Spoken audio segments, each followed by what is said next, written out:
అత్యాచారం చాలా తీవ్రమైన పదం కదా. మరి దీని వెనకున్న చట్టమేంటి? ముఖ్యంగా మన కొత్త చట్టం భారతీయ న్యాయ సంహిత, అదేనండి బిఎన్ఎస్, ఈ నేరాన్ని సెక్షన్ 63లో ఎలా చూస్తోంది? రండి, ఈరోజు మనం ఈ సెక్షన్ని పూర్తిగా విడమర్చి చూద్దాం. ఎందుకంటే ఇది కేవలం చట్టం కాదు, ఎన్నో జీవితాలని మార్చే శక్తి దీనికుంది. ఈ మాట వెనక పెద్ద కథే ఉంది. చూడండి, బలవంతం జరిగింది అని మనం సింపుల్గా అనేస్తాం. కాని చట్టం దృష్టిలో అత్యాచారం జరిగింది అనడానికి చాలా పెద్ద తేడా ఉంది. ఆ తేడాని డిసైడ్ చేసేది ఒకే ఒక్క పదం, అదే సమ్మతి. ఇంగ్లీష్లో కన్సెంట్ అంటాం. ఈ పదం చుట్టూ ఉన్న చట్టపరమైన చిక్కుముడులనే మనం ఈరోజు విప్పుకోబోతున్నాం. ఓకే, ఈరోజు మనం ఏమేం చూడబోతున్నామో ఒక్కసారి చూద్దాం. ఫస్ట్, అసలీ నేరమంటే ఏంటో డిఫైన్ చేద్దాం. తర్వాత కన్సెంట్ అంటే సమ్మతిలో ఉండే చిన్న చిన్న విషయాల్ని చూద్దాం. ఆ పైన ఈ చట్టం ఒక ఆయుధమా లేక రక్షణ కవచమా? ఎఫ్ఐఆర్ ఫైల్ అయ్యాక ఏం జరుగుతోంది? ఇంకా ఈ చట్టం మన హక్కులు, ఫ్యూచర్ ఎలా ఉండబోతుంది? ఇవన్నీ మనం కవర్ చేద్దాం. సరే, మరి మనం మొదటి టాపిక్లోకి వెళ్ళిపోదాం. అసలు ఈ నేరాన్ని చట్టం ఎలా నిర్వచిస్తోంది? ఈ సెక్షన్ 63ని చాలా పక్కాగా 4 పిల్లర్స్ మీద కట్టారన్నమాట. ఆ 4 ఏంటో చూస్తేనే మనకు మొత్తం అర్థమవుతుంది. చూడండి, చట్టం చాలా క్లియర్గా ఉంది. ఫస్ట్, ఏ యాక్ట్స్ అంటే ఏ శారీరక చర్యలు అత్యాచారం కిందకొస్తాయి. సెకండ్, ఏ పరిస్థితుల్లో ఆ చర్యలు జరిగితే అది నేరమవుతుంది. ఇక్కడ 7 సిచ్యువేషన్స్ ఉన్నాయి. థర్డ్, సమ్మతి అంటే కన్సెంట్ అంటే ఏంటి? చట్టం అవును అనే మాటకు ఏ అర్థమిస్తోంది? ఫైనల్గా మినహాయింపులు అంటే ఏ సందర్భాల్లో ఒక చర్య అత్యాచారం కిందకి రాదు. సో చూసారా, చట్టం కేవలం ఒకే యాంగిల్లో చూడదు, ఈ 4 కోణాల్లోనూ చూసి ఒక నిర్ణయానికి వస్తుంది. ఇప్పుడు అసలు విషయానికొద్దాం. చట్టం ఏ ఏ చర్యలను అత్యాచార చర్యలుగా పరిగణిస్తుందో చూద్దాం. ఇక్కడ లాంగ్వేజ్ చాలా స్పెసిఫిక్గా ఉంటుంది. పెనిట్రేషన్ అంటే పురుషాంగాన్ని చొచ్చుకుపోయేలా చేయడం దగ్గర్నుంచి, ఏదైనా వస్తువును లేదా వేరే శరీర భాగాన్ని ఇన్సర్ట్ చేయడం, శరీరాన్ని మ్యానిప్యులేట్ చేయడం, నోటిని ఉపయోగించడం, ఇలా ప్రతిదీ చాలా వివరంగా చెప్పారు. ఎందుకంటారా? టెక్నికల్గా నేను చేసింది తప్పు కాదు అనే లూప్ హోల్స్, ఆ వాదనలకు ఏమాత్రం ఛాన్స్ ఇవ్వకూడదనేది ఇక్కడ ఉద్దేశం. ఓకే, ఇప్పుడు వరకు యాక్ట్స్ గురించి చూసాం. ఇప్పుడు మనం ఈ చట్టంలోనే అత్యంత ముఖ్యమైన, ఇంకా చెప్పాలంటే కాస్త కాంప్లికేటెడ్ పార్ట్కి వచ్చాం. అదే సమ్మతి, కన్సెంట్. ఇక్కడే అసలు కథంతా ఉంటుంది.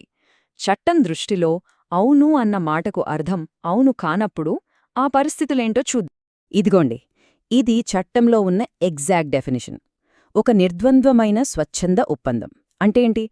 సింపుల్గా చెప్పాలంటే, ఒక మహిళ మాటల ద్వారా గాని, సైగల ద్వారా గాని, లేదా ఇంకేదైనా కమ్యూనికేషన్ ద్వారా ఫలానా లైంగిక చర్యలో పాల్గొనడానికి తన ఇష్టాన్ని తెలియజేయడం.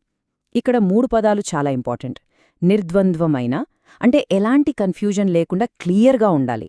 స్వచ్ఛంద అంటే ఎవరి ప్రెషర్ లేకుండా తనంతట తానుగా చెప్పాలి. నిర్దిష్ట లైంగిక చర్య అంటే దేనికి ఒప్పుకుంటున్నారో ఖచ్చితంగా తెలిసుండాలి. చాలా పవర్ఫుల్ డెఫినేషన్ కదా. సరే, డెఫినిషన్ బానే ఉంది. కానీ అసలు ప్రశ్న ఏంటంటే, మరి ఏ సందర్భాల్లో ఒకరి సమ్మతిని చట్టం లెక్కలోకి తీసుకోదు? అంటే ఒకరు అవును అన్నా కూడా అది కాదు కిందకే వస్తుంది. ఆ పరిస్థితులేంటో ఇప్పుడు చూద్దాం. చూడండి, ఇక్కడ మొత్తం 7 పరిస్థితులున్నాయి. 1, ఆమె ఇష్టానికి విరుద్ధంగా జరిగితే. 2, అసలు ఆమె సమ్మతే లేకుండా జరిగితే. 3, చంపేస్తామని లేదా గాయపరుస్తామని బెదిరించి సమ్మతి పొందితే. 4, ఆ వ్యక్తి తన భర్త అని పొరపాటుపడి సమ్మతి ఇస్తే. 5, మత్తులో ఉండి ఏం జరుగుతుందో అర్థం చేసుకోలేని స్థితిలో ఉంటే. 6, ఇది చాలా ముఖ్యం, అమ్మాయి వయసు 18 ఏళ్ల లోపు ఉంటే ఇక అక్కడ సమ్మతితోనా సమ్మతి లేకుండా అన్న ప్రశ్నే లేదు, అది నేరమే. ఫైనల్గా అసలు సమ్మతిని కమ్యూనికేట్ చెయ్యలేని స్థితిలో ఉన్నప్పుడు. సో ఈ 7 సిచ్యువేషన్స్ని చట్టం ఒక ప్రొటెక్షన్ షీల్డ్లా పెట్టిందనమాట. ప్రాణభయంతో చెప్పిన ఎస్కి, మోసంతో చెప్పిన ఎస్కి చట్టం దృష్టిలో విలువే లేదు. ఇంకో చాలా చాలా ముఖ్యమైన విషయముంది. చట్టం ఏం చెప్తోందంటే, కేవలం శారీరకంగా ప్రతిఘటించలేదు కాబట్టి అది సమ్మతి అని అనుకోవడానికి వీల్లేదు. అంటే షీ డిడ్ంట్ ఫైట్ బ్యాక్ అనేది ఒక డిఫెన్స్ కాదు. భయంతో, షాక్తో కొందరు కదలలేని స్థితికి వెళ్ళిపోతారు. ఆ మౌనాన్ని సమ్మతిగా తీసుకోవద్దు అని చట్టం చాలా స్పష్టంగా చెప్పింది. ఇది నిజంగా బాధితులకు ఒక పెద్ద ఊరట. సరే, చట్టమైతే పేపర్ మీద చాలా బలంగా ఉంది, కానీ రియల్ వరల్డ్లో దీని పరిస్థితేంటి? ఇక్కడే మనం ఈ చట్టానికున్న రెండు ముఖాల్ని చూడాలి. ఇదిలొక కవచమా లేక కొందరి చేతిలో ఆయుధంగా మారుతోందా? ఈ కఠినమైన వాస్తవాల్ని ఇప్పుడు చూద్దాం. ఇది చాలా సున్నితమైన విషయం. ఒకవైపు చూడండి, ఈ చట్టాన్ని దుర్వినియోగం చేసే ప్రమాదముంది. తప్పుడు కేసు పెడతామని బెదిరించడం, సెటిల్మెంట్ల కోసం ఒత్తిడి చేయడం లాంటివి జరగొచ్చు. ఒక్క ఎఫ్ఐఆర్ ఒకరి ప్రతిష్టను, జీవితాన్ని నాశనం చేయగలదు. కానీ అదే సమయంలో మరో కఠోర సత్యం కూడా ఉంది. అదేంటంటే, చాలా అత్యాచార కేసులు అసలు బయటకే రావు. భయం, అవమానం, పరువు పోతుందనే ఫీలింగ్, వీటివల్ల ఎంతోమంది బాధితులు మౌనంగా ఉండిపోతారు. సో చాలా కేసులు ఫేక్ అని సింపుల్గా కొట్టిపారేయడం వల్ల నిజమైన బాధితులకు చాలా అన్యాయం జరుగుతుంది. ఈ రెండింటి మధ్య బ్యాలెన్స్ చూడటం చాలా కష్టం. ఓకే, ఒకవేళ ఎఫ్ఐఆర్ ఫైల్ అయితే అప్పుడేం జరుగుతుంది? ఇక్కడ్నుంచి ప్రయాణం రెండు వేర్వేరు దారుల్లో వెళ్తుంది. ఒకటి, ఆరోపణలు ఎదుర్కొంటున్న వ్యక్తి నిరపరాధి అయితే వాళ్ల జర్నీ ఎలా ఉంటుంది?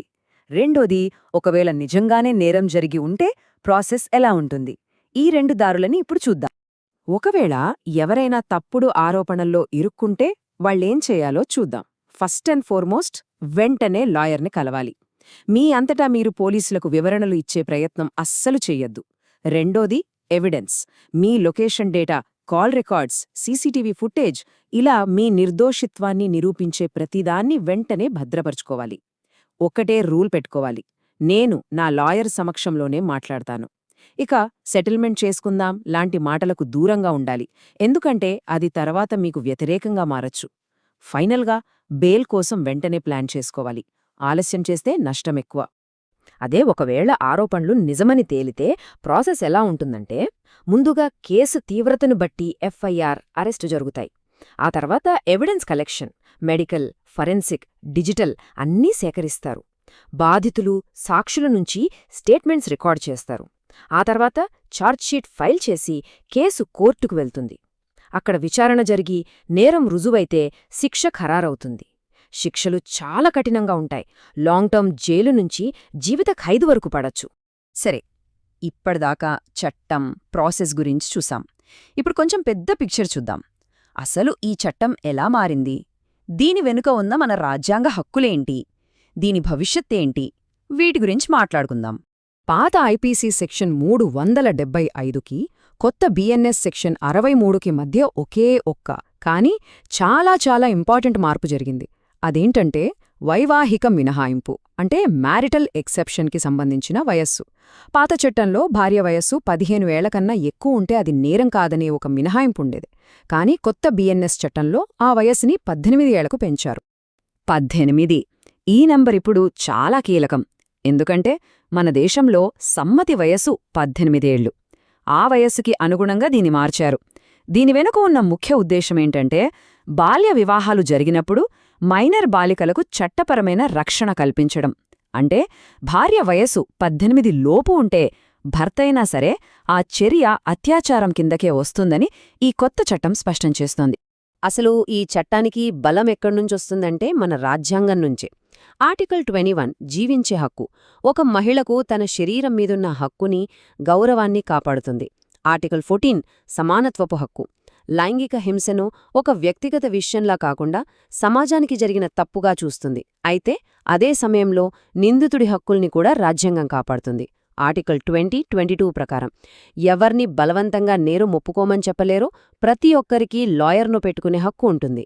సో చట్టం బాధితురాలికి, నిందితుడికి ఇద్దరి హక్కుల్ని బ్యాలెన్స్ చేయడానికి ప్రయత్నిస్తుంది. ఫైనల్గా మనం గుర్తుంచుకోవాల్సింది ఒక్కటే: నిజం నిలబడాలంటే సాక్ష్యం, ధైర్యం, చట్టం, ఈ 3 కలిసి నడవాలి. స్త్రీ గౌరవం అనేది ఇంటి పరువు కాదు, అదొక మనిషి హక్కు, జీవితం. కాని అదే సమయంలో ఒక అబద్ధపు కేసుతో ఇంకొకరి జీవితాన్ని నాశనం చేయడం కూడా అంతే పెద్ద నేరం. అందుకే నిజమైన న్యాయం జరగాలంటే సరైన సాక్ష్యముండాలి, బాధితులకు ముందుకొచ్చే ధైర్యముండాలి. అన్నిటికంటే ముఖ్యంగా చట్టం నిష్పక్షపాతంగా తన పని తాను చేసుకోపోవాలి. ఈ 3 కలిసినప్పుడే నిజం గెలుస్తుంది.